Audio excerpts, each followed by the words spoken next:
నమస్కారం వార్తలకు స్వాగతం. ముందుగా ముఖ్యాంశాలు. బీఆర్ఎస్ లీడర్ ప్రెస్ మీట్, పలు అంశాలపై వివరణ. TDP leader press meet, YCP నేతలపై ఫైర్. బీజేపీ లీడర్ మీడియా సమావేశం నిర్వహించారు. ఈ సందర్భంగా పలు అంశాలపై ఆయన మాట్లాడారు.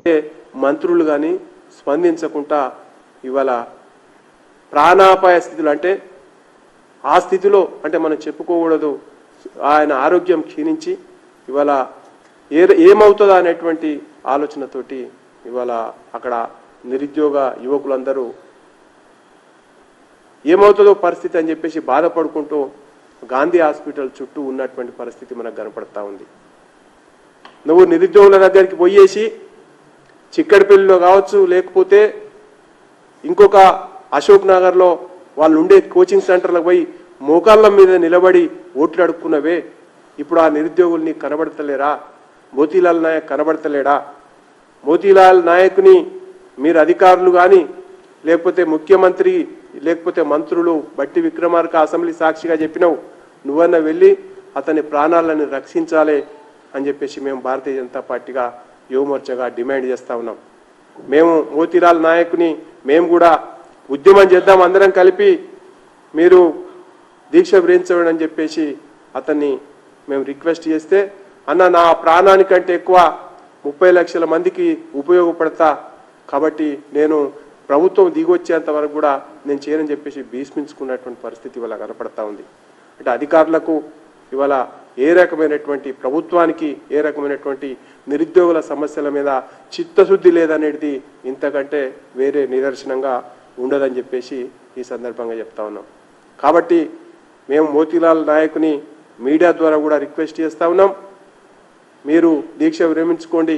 నిరుద్యోగుల పక్షాన భారతీయ జనతా పార్టీ, భారతీయ యువమోర్చా మీకు అండగా ఉంటామని చెప్పేసి మేము విజ్ఞప్తి చేస్తూ ఉన్నాం.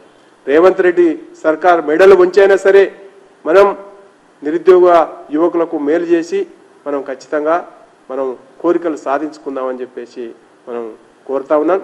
దీంతో పాటుగా రేవంత్ రెడ్డి గారి సర్కారు మనకు అధికారంలోకి వచ్చిన వెంటనే ఎవరినాడైనా నిరుద్యోగ భృతి ఇస్తాడు, 4,000 రూపాయలు నిరుద్యోగ భృతి ఇస్తాడు. అది ఎక్కడ పోయిందో ఏమో.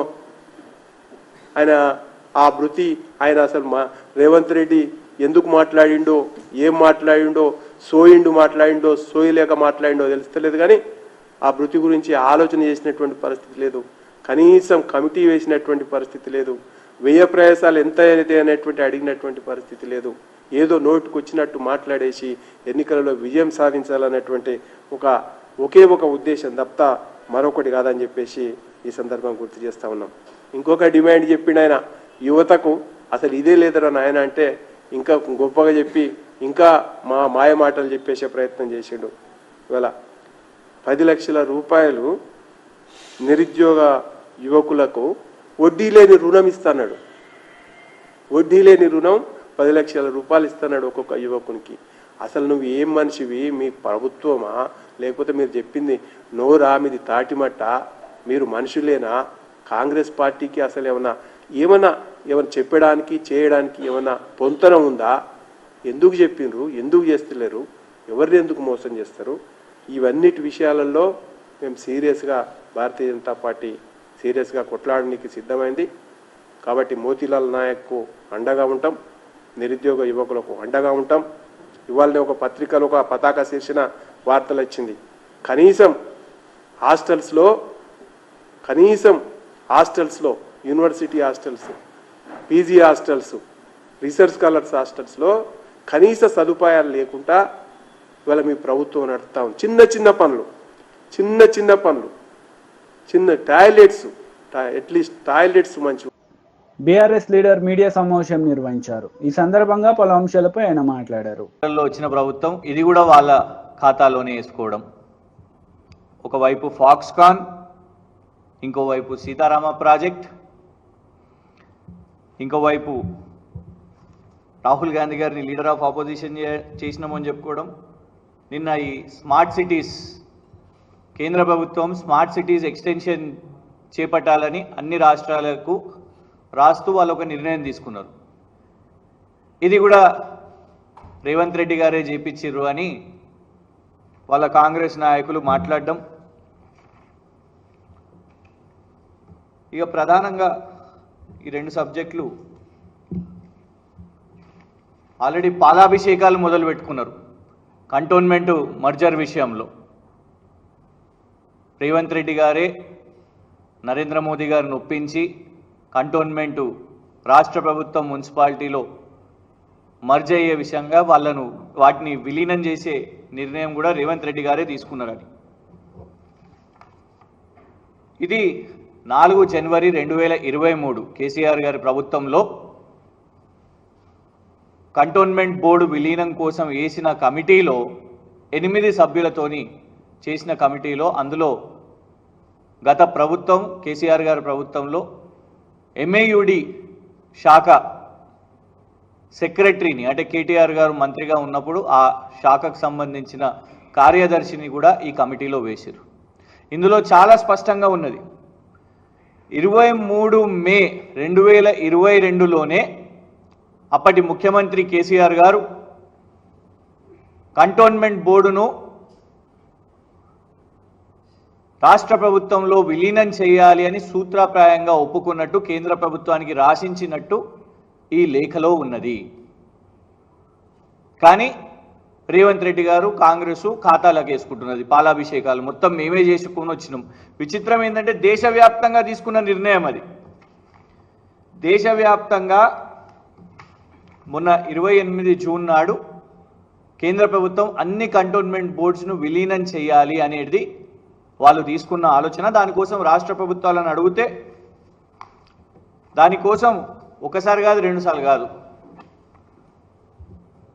ఇంతమంది రక్షణ శాఖ మంత్రులను కేటీఆర్ గారు వెళ్ళి కలిసి పర్సనల్గా మోదీ గారి ప్రభుత్వంలో సుష్మా స్వరాజ్ స్వర్గీయులు సుష్మా స్వరాజ్ గారి నుంచి మొదలుపెట్టుకుంటే స్వర్గీయులు మనోహర్ పారేకర్ గారు, ఆ తర్వాత అరుణ్ జైట్లీ గారు, నిర్మలా సీతారామన్ గారిని కూడా కలిసి, రాజ్నాథ్ సింగ్ గారిని కూడా కలిసి ఎన్నోసార్లు మరి రక్షణ శాఖ భూములు విలీనం వీటన్నిటి విషయం మీద కూడా కేటీఆర్ గారు దశాబ్ది మొత్తం కూడా పోరాటం చేసి ఆ తర్వాత ఆ కమిటీలో కూడా భాగస్వాములయ్యి ఈ విలీనం కోసం కమిటీలో మొత్తం ఆ మ్యాప్ కానివ్వండి, ఏ భూములు ఉన్నాయి రాష్ట్ర ప్రభుత్వానికి చెందినవి, అందులో పేదవాళ్లకు రావాల్సినవి, మరి రేవంత్ రెడ్డి గారి పాత్ర ఏంటిది? రేవంత్ రెడ్డి గారి పాత్ర ఈ డాక్యుమెంట్తో తెలుస్తున్నది. సికింద్రాబాద్ కంటోన్మెంట్ బోర్డులో రక్షణ శాఖ భూములు సామాన్యుల కోసము స్పెషల్ కంటోన్మెంట్ బోర్డు ఒక సమావేశం పెట్టి తీర్మానం తీసుకున్నది ఆ రక్షణ శాఖ భూముల కోసం. అప్పుడు రేవంత్ రెడ్డి గారు మెంబర్ ఆఫ్ పార్లమెంట్ 11 ఆగస్టు 2023న ఈ ప్రత్యేక సమావేశంలో తీసుకున్న తీర్మానంలో రేవంత్ రెడ్డి గారు హాజరు కాలేదు అనేసి మినిట్స్ ఆఫ్ ద మీటింగ్ చాలా స్పష్టంగా చెప్తున్నది. ఫస్ట్ బ్రిగేడియర్ సోమశంకర్ గారు president of cantonment board, number 2 cantonment board CEO, number 3 cantonment board nominated సభ్యుడు, ఆ తర్వాత 4 ఎందుకంటే అప్పుడు ఎమ్మెల్యే సాయన్న గారు లేరు కాబట్టి స్పెషల్ ఇన్వైటీగా member of parliament Revanth Reddy గారు దీనికి వారిని ఆహ్వానిస్తే honourable member of parliament has not attended the meeting, చాలా స్పష్టంగా మినిట్స్ ఆఫ్ ద మీటింగ్లో ఉన్నది. ఇది రేవంత్ రెడ్డి గారి పాత్ర. అంత స్పెషల్ బోర్డ్ మీటింగ్, దీని పేరే true extract of the special board meeting of cantonment, రక్షణ శాఖ భూముల విషయం మీద మొత్తం ఇయర్ మార్కింగ్ చేసి ఎన్ని భూములు ఉన్నాయి, ఎంత రాష్ట్ర ప్రభుత్వానికి కేటాయించాలి అనే స్పెషల్ తీర్మానం. దాంట్లో రేవంత్ రెడ్డి గారు అసలు పాల్గొనకపోతే ఇప్పుడు పాలాభిషేకాలు చేసుకుంటే ఏం లాభం, క్రెడిట్లు కొడితే ఏం లాభం? పిసిసి హోదాలోనే కదా వారు ముఖ్యమంత్రి కాకముందు ఎన్నో హామీలు ఇచ్చిండ్రు. పాపం ఇప్పుడు గాంధీ హాస్పిటల్లో చూస్తున్నాం, మోతీలాల్ నాయక్ అని ఉస్మానియా యూనివర్సిటీ విద్యార్థి నాయకుడు నిరాహార దీక్ష చేస్తూ పిసిసి ప్రెసిడెంట్గా ఎన్నెన్ని హామీలు ఇచ్చిండో. పిసిసి పెద్ద క్రెడిట్ చోర్, రేవంత్ రెడ్డి గారు పెద్ద క్రెడిట్ చోర్, పీసీసీ తగ్గట్టు నిలబెట్టుకున్నారు. ఫాక్స్కాన్ మేమే చేసినామని చెప్పబట్టే, కంటోన్మెంట్ విలీనం మేమే చేసినామని చెప్పుకుంటూనే, సీతారామ ప్రాజెక్ట్ మేమే, రాహుల్ గాంధీని లీడర్ ఆఫ్ ఆపోజిషన్ నేనే, 30,000 ఉద్యోగాలు నేనే అని చెప్పుకుంటున్నాడు. ఇవాళ తిరగబడుతున్నారు నిరుద్యోగ యువత. కాంగ్రెస్ వాళ్ళు దొడ్డిదారిన పోయిన పరిస్థితి, గుండాలను పెట్టుకొని బౌన్సర్లను పెట్టుకొని గాంధీ హాస్పిటల్కి పోతున్న పరిస్థితి. ఏమడుగుతున్నారు? మోతీలాల్ నాయక్ అనే సోదరుడు అక్కడ గాంధీ హాస్పిటల్లో అందరు నిరుద్యోగ యువత ఏమడుగుతున్నారు? పిసిసి ప్రెసిడెంట్గా ఉన్నప్పుడు నువ్వు ఇచ్చిన హామీలు ఏమైనాయి? మీ నాయకుడు, ఏఐసిసి నాయకుడు, మీ ఇవాళ leader of opposition Rahul Gandhi గారు ఎంపీ అశోక్ నగర్కి వచ్చి ఈ హామీ ఇచ్చిండు, దీన్ని నిలబెట్టుకోండి అని వాళ్ళు అడుగుతున్నారు. ఇగోండి. కాంగ్రెస్ నేతలు మీడియా సమావేశం నిర్వహించారు. ఈ సందర్భంగా పలు అంశాలపై వారు మాట్లాడారు. దాన్ని 40% కుదిస్తామని చెప్పి మాట ఇవ్వడం జరిగింది. ఓసీలకి 50% ఉన్నదాన్ని 45% కుదిస్తామని చెప్పి మాట ఇవ్వడం జరిగింది. మాట ఇచ్చిన విధంగా ఆ డిఎస్సిలో కూడా అమెండ్మెంట్స్ తీసుకొని వచ్చి ఏదైతే 45% ఉన్నదాన్ని 40%కి తగ్గించడం జరిగింది. 50% ఉన్నదాన్ని 45%కి తగ్గించడం జరిగింది. దానితో పాటు అన్న టెట్ ఏదైతే ఎగ్జామ్ ఏదైతే చాలా కష్టంగా ఉండే పేపర్ మరొకసారి టెట్ నిర్వహించాలన్నా సుమారు 4 లక్షల మంది టెట్ ఎగ్జామ్ కోసం వెయిట్ చేస్తున్నారని చెప్పి రిక్వెస్ట్ చేస్తే తక్షణమే ఆ రోజు ముఖ్యమంత్రి గారు స్పందించి ఆ రోజు కూడా ఒక సోదరులు ఈ రకంగానే దీక్ష చేస్తే ఆ దీక్ష దగ్గరికి వెళ్ళి వారికి భరోసా కల్పించి వారికి ఆ రోజు నిమ్మరసం తాగిపించి తప్పనిసరిగా టెట్ని నిర్వహిస్తామని చెప్పి ప్రభుత్వం ఇమీడియట్గా టెట్ పైన కూడా స్పష్టత ఇచ్చి టెట్ ఎగ్జామ్ని కూడా నిర్వహించడం జరిగింది. అది ప్రభుత్వం చిత్తశుద్ధి. దాని తర్వాత టెట్లో క్వాలిఫై అయిన 25,000 మంది ఏదైతే కొత్త యువకులు ఉన్నారో వాళ్ళకి ఎగ్జామినేషన్ డిఎస్సి అప్లై చేసుకోనికి ఫీజుని తీసుకోకుండా ఫ్రీగా అప్లికేషన్ పెట్టుకుంటే ఎగ్జామినేషన్ ఫీజు ఏదైతే లేకుండా అప్లై చేసుకోవచ్చు అని ఏదైతే మేనిఫెస్టోలో పెట్టినామో చెప్పిన విధంగా ఆ యువకులకి ఎగ్జామినేషన్ ఫీజు లేకుండా డిఎస్సి అప్లికేషన్స్ కూడా అర్హత అనేది కల్పించడం జరిగింది. ఇవన్నీ చాలా స్పష్టంగా ప్రభుత్వం ఏర్పడిన రోజుకెళ్ళి 10th కానీ బోర్డ్ ఆఫ్ ఇంటర్మీడియట్ కానీ ఆఖరికి మొన్న కండక్ట్ చేసిన గ్రూప్ 1 ఎగ్జామినేషన్ కానీ చాలా స్పష్టంగా ఏ చిన్న అవకతవకలు జరగకుండా ఏ చిన్న లీకేజ్లు కూడా లేకుండా, ఎందుకంటే గత 10 సంవత్సరాల బీఆర్ఎస్ పరిపాలనలో ఏ ఎగ్జామ్ నిర్వహించినా కూడా ఎక్కడ చూసినా ఇంటర్మీడియట్ కానీ 10th పేపర్ కానీ ఆఖరికి టీజీపీఎస్సీ కానీ ప్రతి చోట కూడా 16 పేపర్లు లీకులు చేసి ఆఖరికి యువకులకు ఇచ్చే ఉద్యోగాలు కూడా అమ్ముకునే ప్రయత్నం చేసి ఆ రోజు బోడా సునీల్ నాయక్ అనేక మంది నిరుద్యోగులు ఆత్మహత్యలు చేసుకుంటే ఆ రోజు బీఆర్ఎస్ పార్టీలో ఉన్న మంత్రులు నిరంజన్ రెడ్డి గారు ఏం మాట్లాడారు? అమలు పని చేసుకొని నిరుద్యోగులు బతకాలని చెప్పి నిరుద్యోగుల పట్ల అవహేళనగా ఎగతాళి చేస్తూ టీఆర్ఎస్ పార్టీ మంత్రులు మాట్లాడితే ఆ రోజు ఇక్కడ ఉన్న శివసేన రెడ్డి గారు, మానవతరాయ్ గారు దీనిపైన పోరాటం చేస్తే ఆ రోజు మా పైన దాడులు చేసి అక్రమ కేసులు పెట్టి వారి యొక్క వైఖరి పైన మా రోజు ఉన్న గౌరవం ఏదైతే ఆ ముఖ్యమంత్రి గారు కానీ ఏదైతే ఆ సంబంధించిన వారి మంత్రులు కానీ ఏ ఒక్కరు కూడా వారి నోరు మెదపలేదు. ఈ ప్రతి అంశం పైన ఏదైతే సంబంధించి ఆ రోజు తెలంగాణ ఉద్యమ సమయంలో ప్రతి ఒక్క యువకులని ఏదైతే వాళ్ళు ఆత్మహత్యలు చేసుకునే విధంగా రెచ్చగొట్టి పాపము వారి పైన కిరసనాయిలు పోసుకుంటే ఆ రోజున్న మా యువకులకేమో అగ్గిపెట్టెలు దొరికినాయి, కానీ హరీష్ రావు గారికేమో కిరోసిన్ పోసుకుంటే ఆయనకి అగ్గిపెట్ట దొరకలేదు. ఆ రోజు తెలంగాణ ఏర్పాటు కోసము విద్యార్థుల యువకుల జీవితాల ప్రాణాలతోటి చెలగాటమాడి 10 సంవత్సరాలు మీరు రాజభోగం అనుభవించిన 10 సంవత్సరాలు హరీష్ రావు సూటిగా నిన్ను ప్రశ్నిస్తున్నా, నీ 10 సంవత్సరాల పరిపాలనలో ఒక్క గ్రూప్ 1 ఎగ్జామ్ అన్నా సక్రమంగా నిర్వహించగలిగినవా? ఒక్క గ్రూప్ 1 ఉద్యోగం అన్నా నువ్వు ఇవ్వగలిగినవా? కనీసం ఏ రోజన్నా యువకులు నీ దగ్గరకు వస్తే కనీసం వారి పక్షాన మాట్లాడగలిగినవా? ఆఖరికి టైపిస్ట్ పోస్టుల విషయంలో వినోద్ రావు మీరు కొంతమంది కలిసి ఉద్దేశపూర్వకంగా టైపిస్ట్లని లేకుండా టైపిస్ట్ల పోస్టులని తీసేసి వాళ్ళ జీవితాలతోటి చెలగాటం ఆడుకున్న మాట వాస్తవమా కాదా? జియో 46 అంశం పైన పరిష్కరించాలని చెప్పి మేము మొత్తుకుంటే ఉద్దేశపూర్వకంగా ఎలక్షన్ కోడ్ రాక 3 రోజుల ముందు సెలక్షన్ లిస్ట్ పెట్టేసి విద్యార్థుల మధ్యలో చిచ్చు పెట్టిన విషయం వాస్తవమా కాదా? నువ్వు సమాధానం చెప్పాలి. 2018లో ఏదైతే ఆర్ఎస్ ప్రవీణ్ కుమార్ గారు రిలింక్విష్మెంట్ తీసేసి ఈరోజు ఈ డౌన్ లిస్ట్ కానీ ఏదైతే బ్యాక్లాగ్ పోస్టుల భర్తీ కాకుండా ఈ రిలింక్విష్మెంట్ ఆప్షన్ని తొలగించింది. ఆ రోజు దీనికి సంబంధించి తొలగించాలని చెప్పింది మీరా కాదా ఆర్ఎస్ ప్రవీణ్ కుమార్ గారు మాట్లాడాలి. ఇవన్నీ అంశాలని పరిష్కరించాలని చెప్పి మేము కానీ నిరుద్యోగులు కానీ ఈ అంశాలకు సంబంధించి సెక్రటేరియట్ దగ్గర కానీ వచ్చి మేము మాట్లాడే ప్రయత్నం చేస్తే మా అందరి పైన నిరుద్యోగుల పైన అక్రమ కేసులు పెట్టిన విషయాలు వాస్తవమా కాదా ఒక్కసారి నువ్వు దీనిపైన సమాధానం చెప్పాలి. ఆఖరికి శాంతియుతంగా ధర్నా చౌక్లో మా సమస్యల్ని మా బాధల్ని ప్రభుత్వ దృష్టికి తీసుకొని వెళ్ళి ప్రజాక్షేత్రంలో ప్రజలకి తెలియజేయాలని చెప్పి మేము ప్రయత్నిస్తే ధర్నా చౌక్లో కూడా పర్మిషన్ ఇవ్వకుండా ఇంటి దగ్గరనే ముందస్తు అరెస్టులు చేసి అక్రమ కేసులు పెట్టి జైల్లో పెట్టిన విషయాలు వాస్తవమా కాదా ఆలోచించాలి. ఇవన్నిటినీ మర్చిపోయి ఈరోజు ఏదైతే నువ్వు వచ్చి ఏదైతే మా సోదరుడు పాపం అమాయకుడు వాస్తవానికి ఈ సమస్యలన్నీ కూడా ప్రభుత్వం దృష్టికి తీసుకొని రావాలని చెప్పి నిరుద్యోగుల పక్షాన తను పోరాటం చేస్తుంటే అసొంటి మోతీలాల్ నాయక్కి ప్రభుత్వంలో ఈ ప్రజా పరిపాలనలో మా పైన బాధ్యత ఉంది.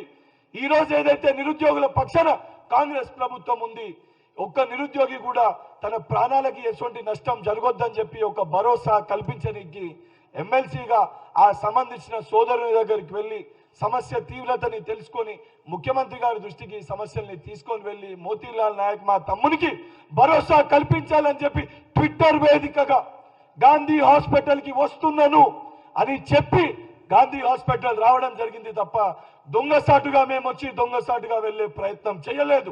ఎందుకంటే మా ప్రజా ప్రభుత్వానికి నిరుద్యోగుల ప్రతి ఒక్క సమస్యని పరిష్కరించాలనే చిత్తశుద్ధి మాకుంది కాబట్టి మేము ధైర్యంగా మేము గాంధీ హాస్పిటల్కి వచ్చి మోతీలాల్ నాయక్ తోటి మాట్లాడి ఆ భరోసాని ఇచ్చే ప్రయత్నం మేము చేసినాం. నిరుద్యోగ సోదరులారా, మీకో తమ్మునిగా మీకన్నగా నేను రిక్వెస్ట్ చేస్తున్నా, గౌరవ మన ముఖ్యమంత్రి గారు నిరుద్యోగులకున్న ప్రతి సమస్యని పరిష్కరించాలని ఒక చిత్తశుద్ధితో ఉన్నారు. దానితో పాటు ఏదైతే విద్యా వ్యవస్థ ఏదైతే భ్రష్టు పట్టించిర్రో ప్రభుత్వ పాఠశాలల్లో 24 లక్షల మంది. టీడీపీ లీడర్ మీడియా సమావేశం నిర్వహించారు. ఈ సందర్భంగా పలు అంశాలపై ఆయన మాట్లాడారు.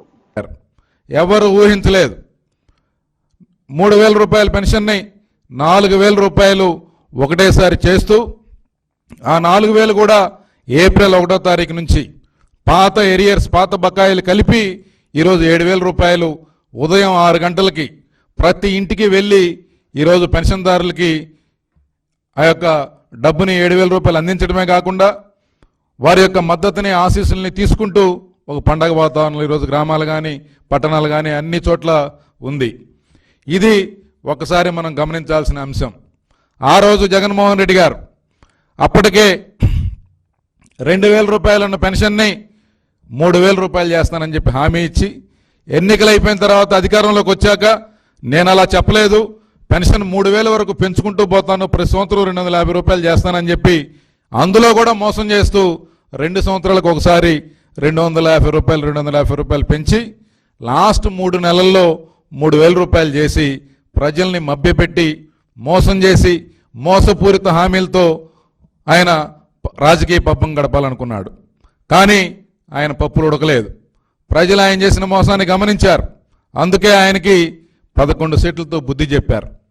తరువాత ఎన్నికల సమయంలో ఏదైతే ఒక రాజకీయ ప్రేరేపిత వాలంటీర్ వ్యవస్థ ఉందో ఆ యొక్క వ్యవస్థని కేవలం రాజకీయ ప్రయోజనాలకు వాడుకుంటూ పెన్షన్దారుని బెదిరిస్తూ బ్లాక్మెయిల్ చేస్తూ గత ఎన్నికల సమయంలో కోర్టు అక్షింతలు వేస్తే ఆ వాలంటీర్ వ్యవస్థను పక్కన పెట్టి అలాంటి సమయంలో ప్రభుత్వ యంత్రాంగం ద్వారా పెన్షన్లు పంపిణీ చేసే అవకాశం ఉన్నప్పటికీ దాన్ని ఉపయోగించుకోకుండా మండు టెండలో ఆ వృద్ధుల్ని వికలాంగుల్ని వితంతువుల్ని ఎండలో నుంచోబెట్టి హింసించి రాక్షసానందం పొంది సానుభూతి పొందాలని చెప్పి జగన్మోహన్ రెడ్డి గారు ప్రయత్నం చేశారు. దీన్ని ప్రజలు చేత్కరించుకున్నారు. కానీ ఈరోజు అదే సిబ్బందితో ఉదయం 6 గంటలకు మొదలుపెట్టి ఇప్పటికీ సమయం 4 గంటలు అవుతా ఉంది. ఇప్పటికే 180% మందికి పెన్షన్లని సమర్థవంతంగా వారి ఇంటి దగ్గరికే అందించిన ఘనత చంద్రబాబు నాయుడు గారిది. ఆయనకు ఆ సమర్థత ఉంది కాబట్టే 18 రోజుల్లోనే ఇంత క్లిష్ట పరిస్థితుల్లో కూడా ఈ బాధ్యతను నిర్వర్తించారు. అందుకే ఎక్కడా కూడా చిన్న ఇబ్బంది జరగకుండా ఒక పండగ వాతావరణంలో, ఒక సంతోషకరమైన వాతావరణంలో ఈ రకంగా జరగడం దేశ చరిత్రలో ఎప్పుడూ లేదు. గతంలో ఏదైతే జగన్మోహన్ రెడ్డి గారు రాజకీయ దురుద్దేశంతో ఆనాడు ఆ 3 నెలల పాటు మండు టెండలో ఈ యొక్క వృద్ధుల్ని ఇబ్బందులు పెట్టడం ద్వారా 60 మంది ప్రాణాలను బలికొన్నాడు. కాబట్టి ఈ 60 మంది ప్రాణాలకు తోడు గత 5 సంవత్సరాల్లో ఈ రాష్ట్రాన్ని అన్ని రంగాల్లో అధఃపాతాళానికి తొక్కిన జగన్మోహన్ రెడ్డి గారు హిమాలయాలకు వెళ్ళి తపస్సు చేసుకున్నా కూడా ఆయన చేసిన పాపాలకి పరిష్కారం లేదు. ఈరోజు ఆయన వేదాంతం మాట్లాడుతూ ఉన్నాడు. చేయాల్సిందంతా చేసి నాకేమీ తెలియనట్టు నంగనాచి కబుర్లు చెప్తా ఉన్నాడు. మరొకసారి ఇలాంటి మోసపూరిత వైఖరికి, మోసపూరిత మాటలకి ఈ యొక్క ప్రజలు ఎక్కడ కూడా వినే పరిస్థితి లేదని చెప్పి ఈ సందర్భంగా తెలియజేస్తా ఉన్నాను. అలాగే ఈ యొక్క పెన్షన్ చరిత్ర ఒకసారి చూస్తే స్వర్గీయ నందమూరి తారక రామారావు గారు 30 రూపాయలతో ఆనాడు దేశంలో మొట్టమొదటిసారిగా పెన్షన్ విధానాన్ని తీసుకొచ్చారు. వృద్ధాప్యంలో ఉన్న వృద్ధులకి, లేకపోతే భగవంతుడు చిన్నచూపు చూపిన వికలాంగులకి ఒక మంచి భరోసా కల్పించాలి, వారిలో ఆత్మస్థైర్యాన్ని నింపాలి, ప్రభుత్వం అండగా ఉందనే భావన కల్పించాలి, ఆ చివరి దశలో వారిలో ఆనందం చూడాలి, వారి కళ్ళల్లో సంతోషం చూడాలనే ఒక సమున్నత ఆశయంతో ఆ రోజు స్వర్గీయ నందమూరి తారక రామారావు గారు ఈ పెన్షన్ విధానాన్ని ప్రవేశపెట్టారు.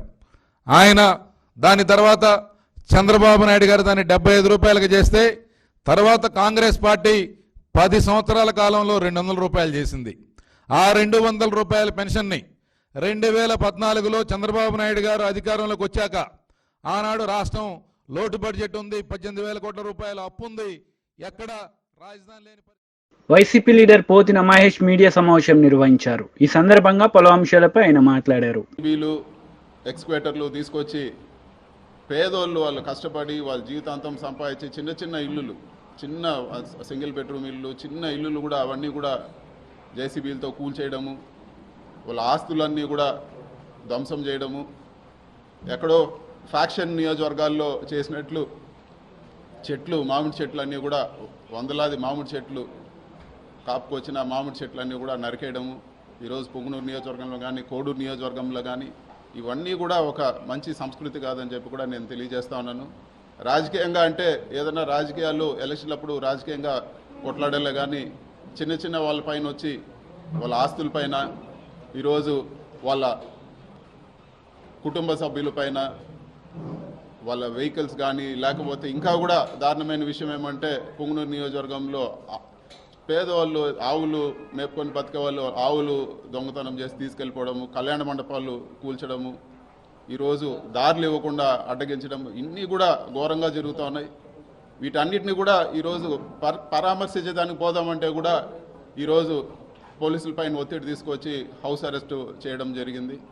ఒక ఎంపీగా నా నియోజకవర్గంలో తిరగడానికి కూడా ఈరోజు నా నియోజకవర్గ ప్రజల్ని కలవడానికి కూడా ఈరోజు రెస్ట్రిక్షన్స్ పెట్టి తిరగనీయకుండా, ఇది వరకు షెడ్యూల్ పెట్టుకుంటే పోలీసు వారు ఇంకొన్ని రోజులు పోనీయండి సార్, ఎలక్షన్ అయింది ఇప్పుడే కొన్ని రోజులు పోనీయండి అని, మరి ఈరోజు కూడా హౌస్ అరెస్ట్ చేసి ఆపాల్సిన అవసరం ఏముందని చెప్పి కూడా నేను అడుగుతా ఉన్నాను. ఖచ్చితంగా ఇవన్నీ కూడా స్పీకర్ దృష్టికి కూడా తీసుకుపోతాము. ఇవన్నీ కూడా నా కాన్స్టిట్యూషనల్ రైట్. ఒక ఎంపీగా నేను ప్రతి గడప, ప్రతి కార్యకర్త, ప్రతి నా దగ్గరకు వచ్చే ప్రతి ఒక్కరిని కూడా కలిసే అధికారం ఉంది. ఈ విధంగా చేయడం సరైన పద్ధతి కాదని చెప్పి కూడా నేను తెలియజేస్తా ఉన్నాను. అంతేకాకుండా ఈరోజు సీట్లు తక్కువ వచ్చిండొచ్చేమో కానీ 40% మంది ఈరోజు రాష్ట్రంలో 40% మంది వైఎస్ఆర్సీపీకి ఓటేశారు. అంటే ఈ 40% మందిని రాష్ట్రం నుంచి పంపించేస్తారా? ఈ 40% మంది ఓటేసిన వాళ్ళందరిపైన మీరు దాడులు చేస్తారని చెప్పి కూడా నేను అడుగుతాను. ఇది సరైన పద్ధతి కాదు, ఇది సరైన పద్ధతి కాదు. ఇలాంటి దాడులు, ఇలాంటి చర్యలు మంచి పద్ధతి కాదని చెప్పి కూడా నేను తెలియజేస్తున్నాను. అధికారము ఎప్పుడు కూడా ఎవరు కూడా శాశ్వతం కాదు. రాష్ట్రంలో ఎన్నోసార్లు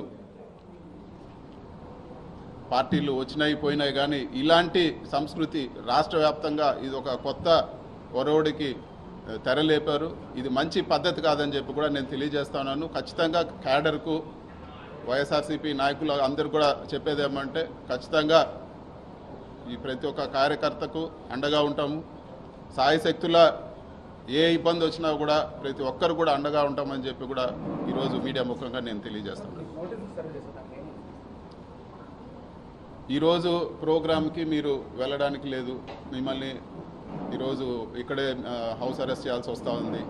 మీరు మళ్ళీ కూడా మాకు ఇన్ఫామ్ చేయండి, మళ్ళీ కూడా మేము ఇది చేస్తామని చెప్పి ఇదివరకే నేను ఇన్ఫామ్ చేసి వచ్చాను, మళ్ళీ ఎందుకు చేశారని చెప్పి కూడా నేను అడగడం జరిగింది. విత్ ప్రొటెస్ట్ కూడా సైన్ చేసి ఇవ్వడం జరిగింది. కేవలం ప్రజలకు దూరం చేయలేని కక్షతో ఈ విధంగా వ్యవహరిస్తున్నారు అనుకోవచ్చారు. ఈరోజు చెట్లు నరికేస్తారు, ఈరోజు ఇల్లులు కూల్చేస్తారు. సో ఒక ప్రజాప్రతినిధిగా నేను అక్కడ పోయి ఆ ఇల్లులు కూల్చింది కానీ ఆ చెట్లు నరికించింది వాళ్ళు పరామర్శిస్తే రాష్ట్ర వ్యాప్తంగా ఈరోజు అందరు కూడా తెలిసే పరిస్థితి ఉంది. ఇవన్నీ కప్పిపుచ్చడానికే ఈరోజు మమ్మల్ని నియోజకవర్గంలో తిరగనీయకుండా చేస్తూ ఉన్నారు. ఇంకా అదేవిధంగా ఈరోజు ఎంపీటీసీలు, అదేవిధంగా మిగతా ఉండే సర్పంచులు కానీ ప్రజాప్రతినిధులు, చిన్న చిన్న ప్రజాప్రతినిధులు అందరినీ కూడా బెదిరించి పార్టీ మారమనో లేకపోతే వాళ్ళని ఒత్తిడి చేసో లేకపోతే రిజైన్ చేయమనో రకరకాలు ఇవన్నీ చేస్తూ ఉన్నారు. ఇవన్నీ కూడా వాళ్ళకు ఒక ఓదార్పుగా కూడా వెళ్ళకూడదని చెప్పే ఒక కుట్రలో భాగంగానే ఈరోజు అధికారులపైన ఒత్తిడి తీసుకొచ్చి ఈరోజు గృహ నిర్బంధం చేయడం జరిగింది. పర్టికులర్గా పొంగనూరు నియోజకవర్గం సంబంధించి కౌన్సిలర్లకు సంబంధించి ఒత్తిడి తీసుకొచ్చి మరి పార్టీ మార్పిస్తూ ఉన్నారు. వార్తలు ముగించే ముందు ముఖ్యాంశాలు మరోసారి. బీఆర్ఎస్ లీడర్ ప్రెస్ మీట్, పలు అంశాలపై వివరణ. TDP leader press meet, YCP నేతలపై ఫైర్.